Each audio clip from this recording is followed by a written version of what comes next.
Кога земе 27 април, а сега е во тек судење за настаните на 27 април, легитимитетот не е даден.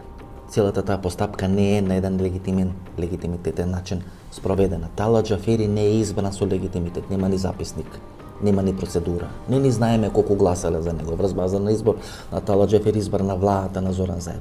Врз база на тој избор на владата на Зоран Заев подоцна е подпишан тој договор, Преспански договор, договорот со Бугарија, Тиранската платформа е реализирана. Значи, тој 27 април во некоја нормална држава, во некоја нормално време, веројатно ќе биде камен околу кој ќе почне да се расплеткуваат сите работи во Република Македонија.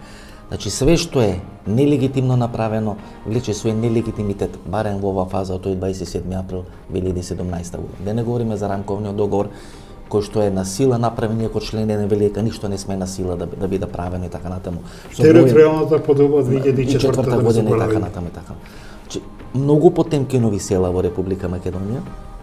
Што со тоа? Може ли тоа да биде решено, а тоа да не предизвика нова војна?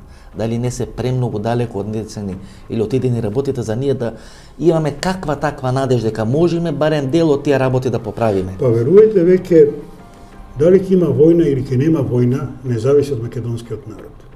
Затоа што македонскиот народ направи толку многу отстапки што веќе нема избор. И ако некој сака да има војна, тогаш многу лесно може да се случи да има војна, но не по вина и по желба на македонскиот народ, туку како резултат на нечии неразбирливи национални, националистички, шовинистички кое пресирање, кое сулување беше направено материалистички причини ќе предизвика. Со законот за јазици. Кое силување на македонскиот народ. Сите велевме немојте. Тоа е многу повеќе, не може државата да го издржи.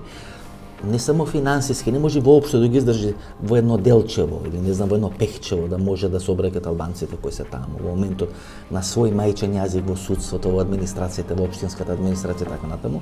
Не верува, дојде Венецијанската комисија, им го укина тој закон.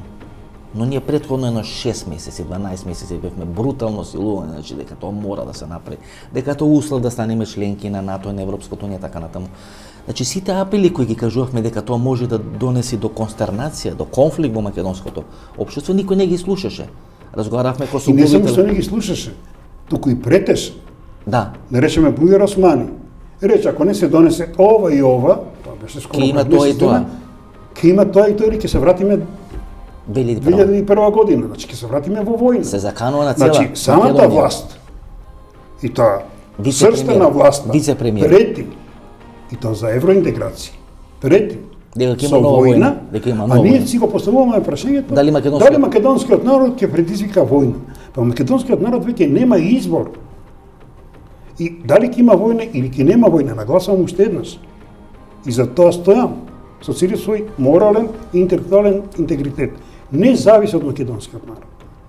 Зависи од тие таму запалени глави. И ако тие сакаат да имаат војна, тогаш ќе имаат војна. Но не како резултат пак нагласувам на желбата на македонскиот народ.